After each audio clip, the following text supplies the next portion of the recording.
रात के 2 बज रहे थे। शेखर के घर के आगे कुछ लोग इकट्ठा थे। पुलिस की 2 जीपें भी खड़ी थी। 6-7 पुलिस वाले शेखर व उसकी पत्नी स्मिता से घर के अंदर बातचीत कर रहे थे। करीब 1 घंटा पहले उनकी रसोई की दीवार तोड़कर चोर घर में घुस आया था। स्टडी रूम से शेखर का मोबाइल, पर्स व घड़ी उठाने के बाद वह बेडरूम में आया जहां स्मिता अकेली सो रही थी। चोर ने जैसे ही उसके गले से सोने की चेन खींची, वह जाग गई और जोर जोर से चिल्लाने लगी। स्मिता का शोर सुनकर शेखर, जो उस रात मैच देखते देखते ड्राइंग रूम में ही सो गया था, बंधा सा दौड़ा दौड़ा आया और फिर तुरंत बेडरूम की लाइट जलाई। देखा, स्मिता डर के मारे कांप रही थी। क्या हुआ? शेखर ने पूछा तो उसके स्वर में घबराहट थी। हमारे घर में कोई चोर घुस आया है, बड़ी मुश्किल से स्मिता के मुंह से निकला। मतलब चोर? शेखर घबराते हुए बोला। हाँ, शायद। यह कह स्मिता ने अपने गले पर हाथ फेरा। हाय, मेरी चेन ले गया चोर, कहकर स्मिता रोने लगी। बिस्तर झाड़ कर देखो, शेखर बोला। यहाँ कहीं नहीं है, स्मिता ने बिस्तर झाड़ते हुए कहा। मैं जाकर अशोक जी को जगाऊं क्या? शेखर ने सकुचाते हुए पूछा। हाँ, जल्दी जाओ, कहकर स्मिता भी बाहर आ गई। शेखर सामने अशोक जी को जगाने गया तो स्मिता भी बराबर वाले राजेंद्र अंकल को बुलाने दौड़ी। दोनों घरों की लाइटें जली और फिर सारे सदस्य बाहर आ गए। फिर सब लोग स्मिता के घर पहुंचे व सारी घटना को सुना। चलो किचन की तरफ चलते हैं, वहीं से तो आया था चोर, राजेंद्र अंकल बोले तो सभी उनके पीछे हो लिए। संयोग से स्मिता की चेन रसोई में ही पड़ी मिल गई। शायद जल्दबाजी में चोर के हाथ से छूट गई होगी। अरे भाभी जी, शायद चोर को आपकी चेन पसंद नहीं आई, अशोक जी के बेटे निखिल ने चेन उठाते हुए कहा।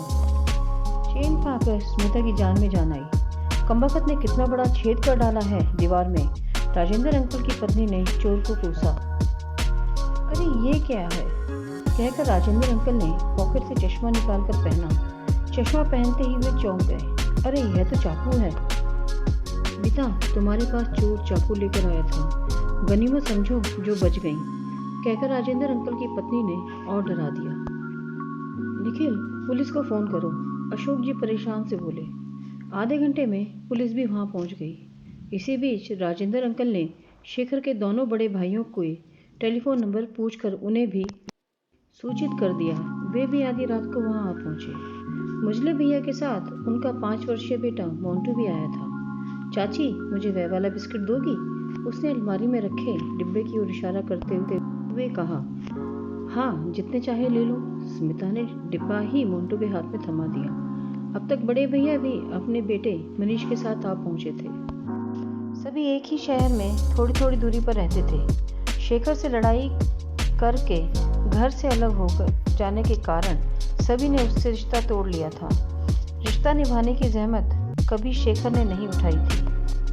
इसलिए तो पहले वाला किराए का मकान छोड़कर जब वे लोग इस नई कॉलोनी में आ गए तो यहाँ भी शेखर ने किसी से ज़्यादा जान पहचान नहीं बढ़ाई। स्मिता के मिलनसार स्वभाव के कारण राजेंद्र जी व अशोक जी दोनों के परिवार उससे हिलमिल गए थे। राजेंद्र जी की बड़ी बहू बसंती भाभी, जो स्मिता के ठीक पीछे वाले मकान में अलग रह रही थी, को पुलिस के जाने के बाद करीब 3 बजे चोरी का पता चला। यह कैसे हो गया स्मिता? पहली बार उनके घर आई बसंती भाभी ने दुख प्रकट किया। क्या कहूँ भाभी, जब समय खराब होता है तो ऐसी घटनाएं होती रहती हैं। और फिर स्मिता ने उन्हें पूरी घटना से अवगत कराया। सभी ने रात 3 बजे चाय पीते हुए एक साथ सहानुभूति जताई। मोंटू अब तक बिस्कुट के 2 पैकेट खाली कर चुका था। रोशनी और नेहा कहाँ हैं? बड़े भैया ने स्मिता से पूछा। 3 दिनों से नानी के पास हैं, छुट्टियां चल रही हैं ना, स्मिता ने कहा। पर तुम दोनों अलग अलग कमरे में सोई ही क्यों? एक साथ सोते तो शायद चोर स्मिता के पास आने की हिम्मत नहीं करता। काफी देर से उधेड़-बुन में लगी बसंती भाभी ने आखिर पूछ ही लिया। चुप रहो, पास बैठे उनके पति ने गुस्से में उनका हाथ दबाया। बाकी लोगों के चेहरे पर उस तनाव के माहौल में भी मुस्कान देख बसंती भाभी ने अपने शब्दों पर गौर किया तो वे भी झेल गई और स्मिता भी।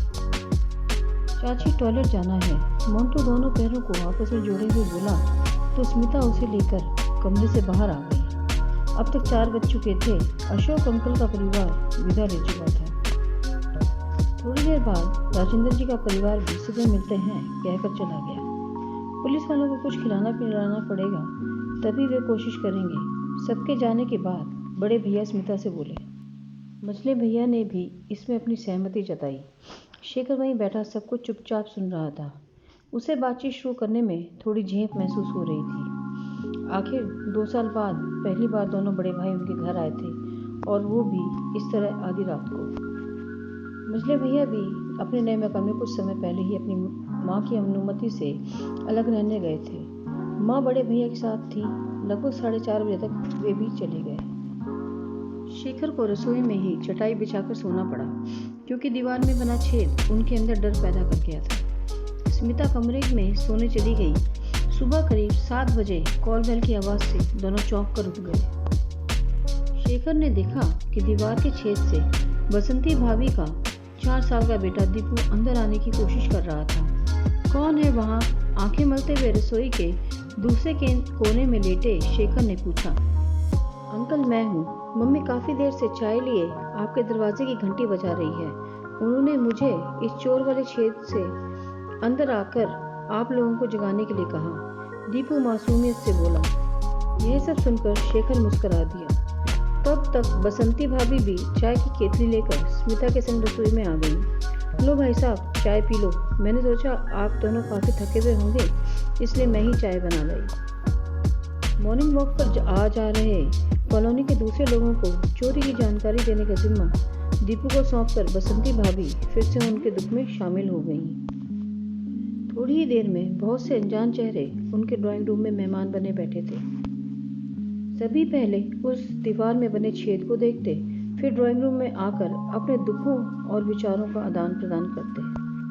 बताओ, चोर काफ़ी देर से दीवार तोड़ता रहा और आप लोगों को पता भी न चला। कॉलोनी के सेक्रेटरी नीरज ने आश्चर्यचकित होकर कहा। पुलिस वाले क्या कर लेंगे? सब उनकी सहमति से ही तो होता है। प्रोफेसर जानकी दास ने अपना गुस्सा पुलिस पर निकाला। इसी बीच बसंती भाभी, जो अकेले ही स्मिता की रसोई संभाल रही थी, सभी के लिए चाय बना लाई। सुबह की चाय थी, अतः सभी ने चाय का आनंद उठाते हुए चोर को और कोसा और शेखर को धीरज बंधाया। शेखर व स्मिता इन 6-7 महीनों में इन लोगों से पहली बार मिल रहे थे। शेखर के एकांत प्रिय स्वभाव ने स्मिता की मिलनसारिता पर भी बंदिशें लगा दी थी। चाय की चुस्कियों के बीच ही सभी का परिचय हुआ। मुझे चिंता इस बात की है कि मेरे पर्स में मेरा ATM कार्ड व ड्राइविंग लाइसेंस भी था। थोड़ी देर बाद शेखर ने चिंतित स्वर में कहा। कोई बात नहीं, दोबारा लाइसेंस तो मैं तुम्हारा बनवा दूंगा। राजेश जी मेज पर चाय का कप रखते हुए बोले। यह सुन नीता भला कैसे चुप रहती। वे तुरंत बोली, शेखर, मैं 9 बजे तक बैंक के लिए निकलूंगी। तुम चाहो तो मेरे साथ बैंक चल पड़ना। मैं तुम्हारा पुराना ATM कार्ड कैंसिल करवा कर नया बनाने का इंतज़ाम कर दूंगी। जी शुक्रिया, मैं सोमवार को ही बैंक जाऊंगा, शेखर बोला। भीड़ छटने का नाम ही नहीं ले रही थी। ऑफिस जाने वाले सज्जन जल्दी अपनी हाजिरी लगा रहे थे, इस वादे के साथ कि शाम को मिलेंगे। स्कूलों की छुट्टी थी, इसलिए दीपू भी एक अच्छे पड़ोसी का फर्ज निभाते हुए सभी को चोरी की खबर सुना रहा था। इसी बीच बसंती भाभी की नेक सलाह पर शेखर और स्मिता मौका मिलने पर नहा धो लिए। करीब 9 बजे उस लाइन के आखिरी मकान में रहने वाली सुधा टीचर दोनों के लिए नाश्ता ले आई। सुबह से लोगों का आना जाना लगा है, ऐसे में कहाँ समय है नाश्ता बनाने का, इसलिए मैं ही कचौरियाँ ले आई। सोचा तुम लोगों से परिचय भी हो जाएगा। प्लेट में कचौरियाँ व चटनी सजाते हुए सुधा बोले जा रही थी। उन्होंने सारांश में अपने जीवन के एकाकीपन का वर्णन करते हुए स्मिता को 2-3 व्यंजन बनाने की विधियां भी बता डाली। बहती गंगा में हाथ धोने में निपुण बसंती भाभी ने न जाने कब 4 कचौरियां पीछे की दीवार से पति को पार्सल कर दी। वह दीपू को भी वहीं नाश्ता करा दिया। बेचारा आखिर सुबह से गेट पर खड़ा अपने फर्ज को जो निभा रहा था। अरे निखिल, बुरा न मानो तो 6 पैकेट दूध ले आओ, शायद और चाय बनानी पड़ जाए। सकुचाते हुए शेखर ने निखिल से कहा तो निखिल ने मुस्कुराकर सिर हाँ में हिला दिया। 10:30 बजे तक 2 कारों में शेखर की रूठी माँ, दोनों भाई भाभियाँ व उनके बच्चे पहुँच गए। शेखर उस समय बाहर ही खड़ा था। अब गेट पर ही खड़ा रहेगा या अंदर भी बुलाएगा? माँ ने जोर से कहा तो शेखर जैसे नींद से जागा। सभी को एक साथ देखकर वह हक्का बक्का रह गया था। अरे माँ, शीतल भाभी, उमा भाभी, अंदर आइए ना। आवाज़ सुनकर स्मिता अंदर से निकलकर गेट की ओर भागी। ड्राइंग रूम में जगह नहीं थी, इसलिए स्मिता ने पड़ोसियों से परिचय कराने के बाद उन सभी को बेडरूम में ले आई। शेखर माँ के पास ही बैठा था। आखिर 2 साल बाद माँ बेटे का मिलन हो रहा था। माँ से रहा ना गया तो वे बेटे से लिपट कर रो पड़ी। भाभियों की आंखें भी नम हो गई थी। अब दीपू का साथ देने मोंटू भी पहुंच गया था। एक से भले दो, दोनों नमक मिर्च लगाकर खबर फैला रहे थे। थोड़ी देर में बसंती भाभी भी सबके लिए चाय ले आईं। मम्मी जी, आप लोगों ने नाश्ता किया? स्मिता ने उनके पास बैठते हुए पूछा। हम सब ने कर लिया, तुम दोनों के लिए भी लाए हैं शेखर की पसंद के आलू के पराठे व नींबू का अचार। शीतल भाभी ने डब्बा खोलकर शेखर को पकड़ाते हुए कहा। शेखर ने भी फटाफट 2 पराठे खा लिए। गेट तक पहुंची अचार की महक ने दीपू व मोंटू को थोड़ी देर के लिए अपने फर्श से मुंह मोड़ने पर मजबूर कर दिया। करीब 11 बजे तक उस कॉलोनी की वाचाल महिला मंडली भी अपने सारे काम निपटाकर वहां शोक व्यक्त करने पहुंच गई। महिलाएं कुछ ज़्यादा ही उत्साह में थीं। राखी ने तो मौका देखकर रीना की बेटी के लिए 2-3 रिश्ते भी बता डाले। सुधा टीचर का विमला के साथ 4 दिन बाद का दांतों के डॉक्टर के पास जाना फिक्स हो गया। कई व्यंजनों की रेसिपीज का आदान प्रदान हुआ। कई सीरियलों की नायिकाएं दया की पात्र बनी। दरअसल काफ़ी समय बाद सभी इतनी फुर्सत के लिए एक जगह मिले थे, इसलिए सभी समय का पूरा लाभ उठाना चाह रहे थे। बीच बीच में शेखर व स्मिता उनके बीच बैठकर उन्हें याद दिलाते थे कि वे सभी यहाँ चोरी का दुख प्रकट करने आए हैं, पर सब व्यर्थ था। करीब 1 बजे तक दोनों भाई भी सब कुछ भूलकर शेखर से पहले की तरह घुल मिल गए।